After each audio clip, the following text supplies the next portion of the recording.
All right. Well, as everyone's just hopping on and joining, a lot of familiar names on the webinar today. It was funny, Jesse. I actually was talking to Scott Motrin just a few minutes ago at the hotel. So just got to see him and your name came up. So I'm glad to see you on our call. Um, so this is, I believe this is webinar number 6 or 7. I can't remember now. We've been doing quite a few of these. We are hosting these in our post webinar. We're sharing these via email, but we're also adding them to our Facebook Brokers Market Better group. And then we are going to be adding all the previous conversations we've had on the Quickie platform as well. So if you're a partner and you are in Quickie, you will find all these recordings here pretty soon within that Quickie platform for references and some guides and things like that. But we're going to start adding there as well. So that's pretty exciting. So today, we want to talk a little bit about newsletters, right? And I'm sure you receive newsletters, whether it's via email or you read newsletters or you go to a site and read newsletters, popular ones, which is kind of a blog, but we'll talk about different types of newsletters here throughout our conversation today. But Rob Chrisman is not only news, it's not only a newsletter, it's not only a blog, but you can see where that is a kind of a great place where a lot of loan officers, brokers, even realtors I've heard sometimes go to Rob Chrisman to check out some news. Other places like Housing Wire have an email distributed newsletter. But this conversation is about how you, as a mortgage broker, could add a newsletter to your arsenal of ways to connect with your audience, right? Specifically, your referral base audience, realtors and builders and financial planners and what have you. And then there's also the opportunity to segment, and we'll talk about that even deeper here in a few minutes with your consumer base as well. So first, we're gonna kind of roll some slides. So we've got some marketing folks in the back end. Thank you, Daisy Dame, who's on the back end of our call, helping us with this webinar today. So let's move on to that next slide. So the three things we're going to cover today through this conversation is one, why create a mortgage marketing newsletter? And I say marketing loosely. It's marketing is only there in that long title, because we're going to talk about distributing it as well, but what content should go into a mortgage newsletter and why it's important. Second, the different types of newsletters. There are different types of content newsletters. And then the diverse messaging for recipients, and that's when the evolution of that newsletter happens. So going right into why create a mortgage marketing newsletter. Now, it's pretty evident that we are busy people, right? In the mortgage space, there's a lot going on. You're like, great, Krish, here's another tactic I just don't have time for. But consider a newsletter as one of the 7 touches. Now, in traditional marketing, if you've read anything about marketing, it's like, hey, you know what? You got to touch a consumer or a business partner or a client, which could be a referral source or a home buyer, 7 times before they take action. Now, there's a lot of real estate agents and or home buyers that are ready to interact and do business with you. That's a big part of our business. That's the silver lining, and hopefully everyone likes to just know when they're ready to buy a house and work with you, and just can find you on social media or Google and get right to work. But there's the other part is you got to touch them 7 times. And that means that, maybe they read an email, they read a text, they saw a billboard, they saw you in a magazine, they, saw your TikTok, like all these different types of delivery mechanisms. Now, newsletters, I think, is a really good one. And it continues to be a focus of a lot of social platforms, in fact. I'll start with what is it called? LinkedIn. I don't know how I forgot that one. LinkedIn actually has now launched their own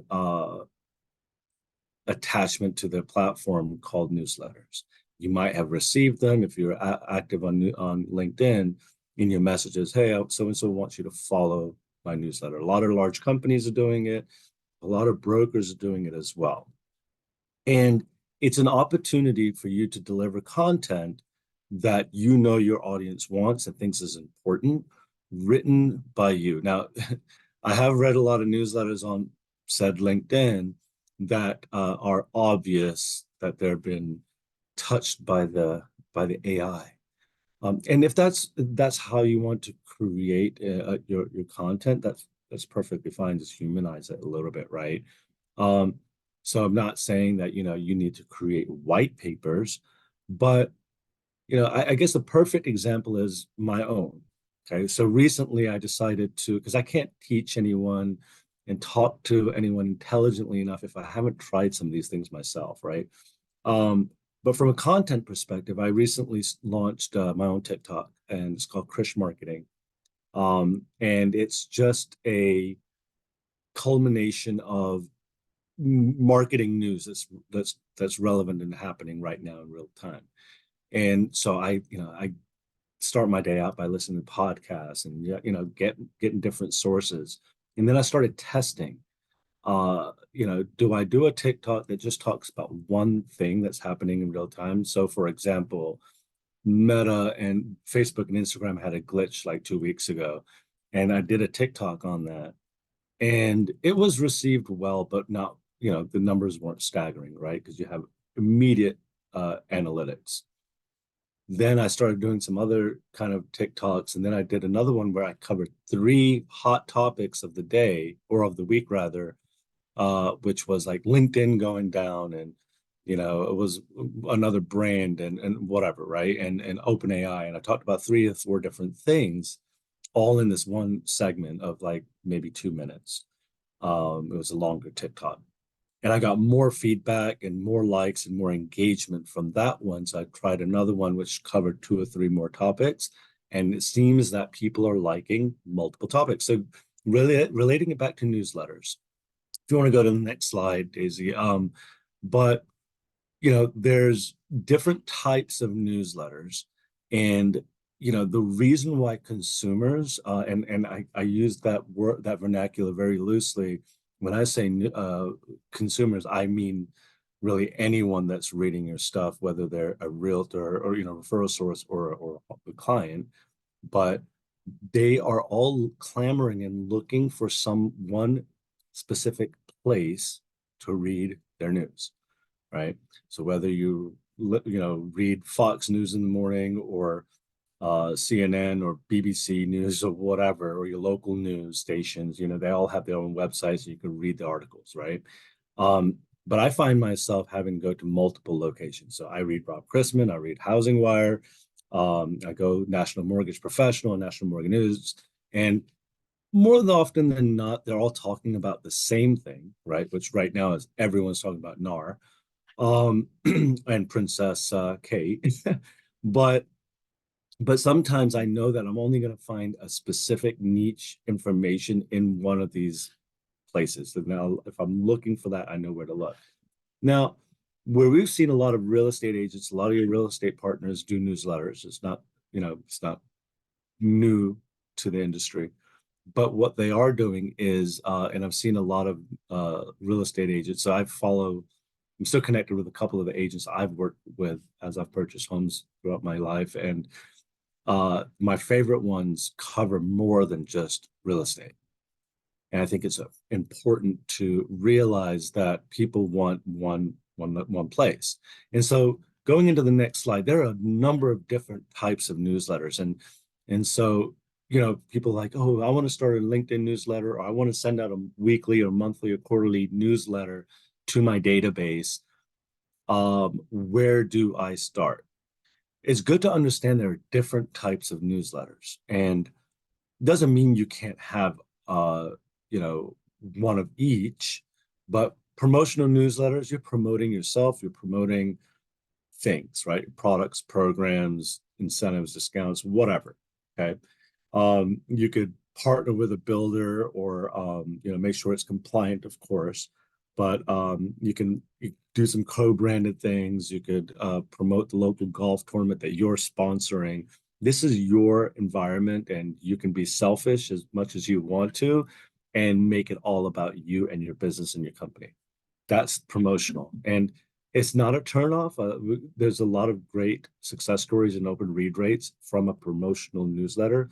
And we'll talk about the deliverable, right? Or the delivery mechanism, which is where do you place a promotional newsletter and how do you get it to the audience? We'll talk about that here after this piece. But there's also curated newsletter, and that's something I'm a big fan of, because it takes articles, and of course you have to cite them, but takes articles in a little snippet and the headline even from other places. I'm sure you've seen these, but if like, you want to link back to Housing Wire or National Mortgage Professional or, the Keller Gazette or whatever it might be, local business chronicles, you can have a whole newsletter with an intro that's from you, and then here's the news that you need to catch up on all in one place, right? Um, Seasonal is very popular, so not just seasonal as in like fall, winter, summer, but spring. Happy spring, by the way. Um, is it could be, hey, this is the spring newsletter, or it could be seasonal, meaning monthly even. But you could also go around holidays, right? Here's our Valentine's Day or love month, or breast cancer awareness month newsletter. And you can make it about that. It doesn't, you weave in copy and content around mortgage, right? Around your business, around your community, and the people you serve, and testimonials. You can be selfish, of course, it's yours. Fourth is announcements. Announcements are pretty popular. Hey, we hired so and so. So and so got promoted. Congratulations to the new city sheriff, or just a lot of different things. But it could be announcements as well as, hey, because it would be the most important one. There's a new DPA program, or there's this or the other. Okay. Employees, so a lot of our brokers on this call, and as a lot of our brokers here at Kind continue to grow, whether you have 2 people or 10 people or 100 people, you got your pot, whatever, it might be a good addition for culture. We do a lot of these newsletters. In fact, you could almost call them newsletters, but we have a monthly culture call, vibe call, we call it, and where we get every single employee in, and the content is delivered just like you would in a newsletter. This is what the market's doing. This is what we're doing. This is how we're doing. This is what's coming. And so it's almost, if you think about the delivery mechanism of a newsletter, it's the vernacular that gets boxed in. It's just written words, but everything you kind of do as far as communication kind of almost acts like a newsletter at that point, right? Like you're delivering a number of different messages in one go. And lastly, which is my favorite, which I encourage a lot of you to possibly consider, is hybrid, right? You don't want. You also know that your audience, not only are they, hopefully we'll talk about this, but segmented in their profession, or their where they are in the cycle of a home purchase or a refi, or they're a realtor. You can segment deeper into realtors, but knowing that they also have different personalities, right, and different interests and different needs. And so if you're looking at a hybrid style newsletter, and now I'm just talking specifically to an email formatted newsletter, you could break it down like it's almost like a homepage of a really good online magazine, right? You have your curated content that maybe you start with like a chart or something that you might have pulled from MBS Highway or whatever. But then you have like the top 3 stories that are happening across, some of these publications, and you link back to them. You got a promo in the middle, right? You got a letter and an announcement from you. You can even engage employees, or if you're working with big real estate partner or whatever, or broker, you could even have a dedicated space to that, right? You could have the seasonal piece of it. You could have, hey, we're sponsoring this event, like all in one go. Now, what is the cadence of something like that, right? Like, does it make sense to send that every day? Probably not, but that one piece of it that the market, what's the market doing, the volatility, or if you want to include like the CPI findings or what the Fed's doing and things like that, you should definitely include that. But also consider that the cadence equivalates to how many people are turned off as well, right? And unsubscribe. You have other emails that you want to get to them as well. Um, whatever mechanism you use, right? Whatever uh, newsletter type that you use, please, please, please always be sure to remember to link out to you, whether you stick an apply now button in there somewhere. It's probably, if you're sending it out of a CRM and it's got your personalization on the bottom, then that's part of it. But within that copy, right? Don't make it too heavy, copy heavy. It needs to have images or links to videos, whatever, but make sure that you're linking back, right? Oh, you're talking about the market, but learn more. Click here. It goes to your apply now button page. And this is for any loan officer in your broker shop that needs to create more traffic. This is organic traffic, obviously. Other types of newsletters also can be practical. But blogs are pretty often confused with just being a blog. It is a newsletter, right? Let me take that back. If you have a blog, you have your articles, right? But you could also do a newsletter for the articles that you've already written and include that and then add more to it. So it's like almost like its own newsletter. But an event newsletter specifically, like if you're doing a lot of events, if you're chairing a Toastmasters, or you're involved in Junior League or the Chamber of Commerce or any of those types of things, then maybe you want to include a newsletter and update everyone and all your partners, especially on the referral side, what's happening in the community, what's happening in the city, and then news, right? Probably not, you probably want to steer clear of reporting on the murders and whatever but what if it's like you have sports and all that stuff in there. Now, going back to that first slide, that first conversation that we just started with, is like, you're busy. Do you really have time to do this stuff? Probably not, right? So taking a templated approach, you sit down once, like, this is what I want to do. I want to have a hybrid newsletter. I want to have one article each week. The top article from the previous week or the current week on markets from these different publications. I want to have a chart. I want to have a promo of a product, and I don't know, like an event that's coming up, or a new restaurant opened that in the community, right? So you can make it hyper local, but have that template, build it out. So if you're using Constant Contact or MailChimp or even Salesforce or whatever, build out the template and then fill it in. Now, for consistency, so you don't miss a week, do it only weekly to start with, right?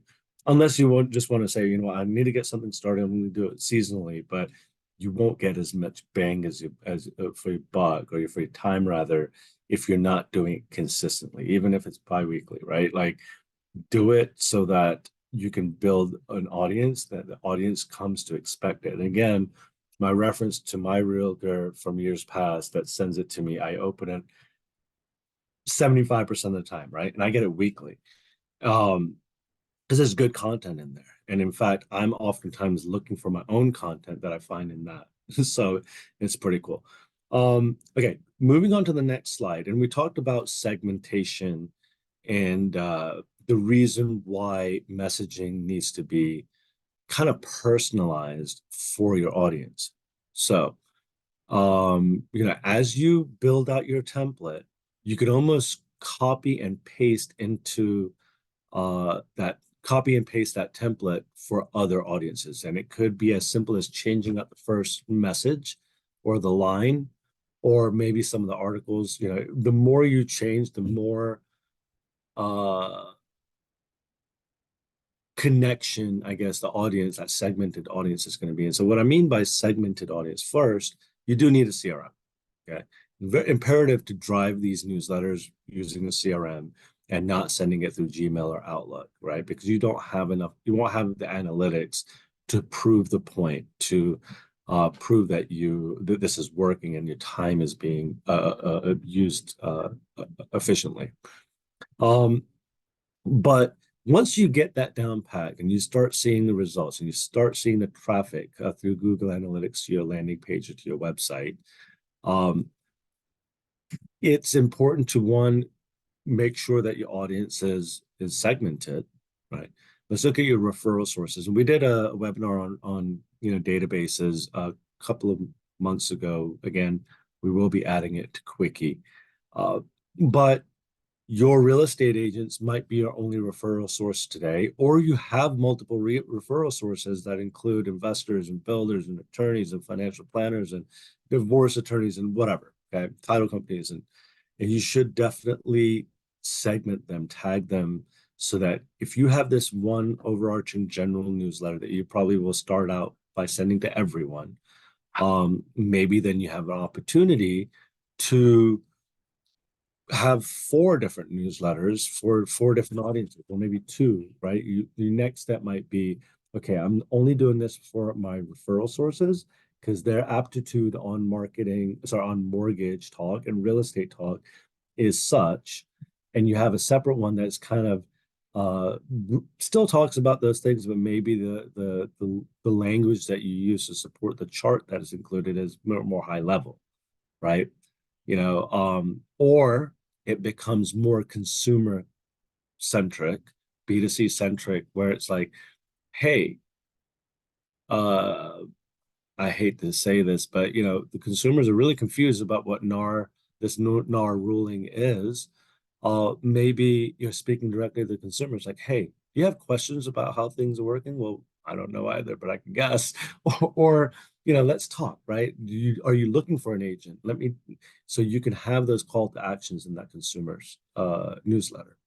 Okay, so fast forward 6 months and both are working really well. You're seeing some conversations happening, engagement happening. People are calling on the consumer side, having meetings with more agents and referral sources. What's next? Well, B2C, you could even segment that a little bit further. And of course, that segmentation has to exist in your CRM for this to work. But you replicate it again and say, okay, you know what? This one's going to be for first-time home buyers, and this one's going to be for a more seasoned home buyer, right? And you've segmented a newsletter that's carbon copy, except for some subtle changes, right? Where maybe the subject headline is different, or the call to actions aren't going to be for a first-time home buyer, probably maybe a little easier on the eyes versus like as far as like, hey, I know there's a lot of questions about purchasing a home in this market, this rate environment, whatever. Let's talk because I can help you. Or having those ads in there. And there's some relevancy as well, right? What's happening in real time in current events or in the celebrity world or whatever, right? Like, why wouldn't you have, I know it's cheap, but why wouldn't you have included the whole Taylor Swift and Travis Kelce thing in somewhere in that newsletter? Maybe just a link off article at the bottom even, right? But you can break down your type of content that you're going to deliver in these newsletters based on the audience. B2C, first-time home buyer, VA, you could make it VA centric. You could do all that. On the other side, on the referral side, yeah, why don't you have, if you're really seeing success in the B2B newsletter that you've been sending out, maybe you could send a survey to say, hey, what would you like to see more of? You become the authority on that content. If they're saying, hey, I want to know more about capital market stuff, right? Like, then you'd obviously go out and seek that out and then include it and add it. Additionally, why wouldn't you then, most of your secondary referral sources of financial planners. Well, you have to talk their talk and walk their walk, make that newsletter about them. You want them to share it with their other financial planners, say, dude, you guys got to, subscribe to this newsletter. Most CRMs allow you to even add a subscription opportunity. Especially if you're using someone like MailChimp, you can say, hey, subscribe here. They're automatically registering. It sends a little form. Pretty easy to do. I'll try to find some videos, and Daisy will kind of add them to, like, for example, how to get a subscription database out of MailChimp, right? How to do that and add that. And I'll get Daisy to add it into our Brokers Market Better Facebook group. Okay.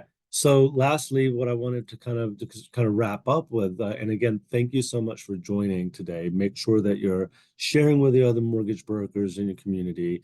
I will look at doing a kind of a spin-off on this webinar eventually. I don't know when yet, where maybe we can either package a webinar that you can go out and teach your realtors, which I think would be kind of cool. But additionally, you leave a comment here or leave a comment in the Facebook group. It's like, hey, can you package one of these that's white labeled for me to teach my brokers? That would be kind of cool. Also want to ask you guys what you would like to see in some of these upcoming webinars. Like, hey, I want to start a podcast and I don't know how, right? Give me the what things I should buy from Amazon and how do I get started, all the way to, hey, can you take a deeper dive onto database? Or, hey, Krish, can you teach can you have my broker shop and my realtors have a webinar? Can we have a custom one? Um, Ask those questions, and I'm happy to entertain anything that you guys throw our way, because that's what it's about. It's that we want you to have the tools readily at your fingertips to go out and do these things.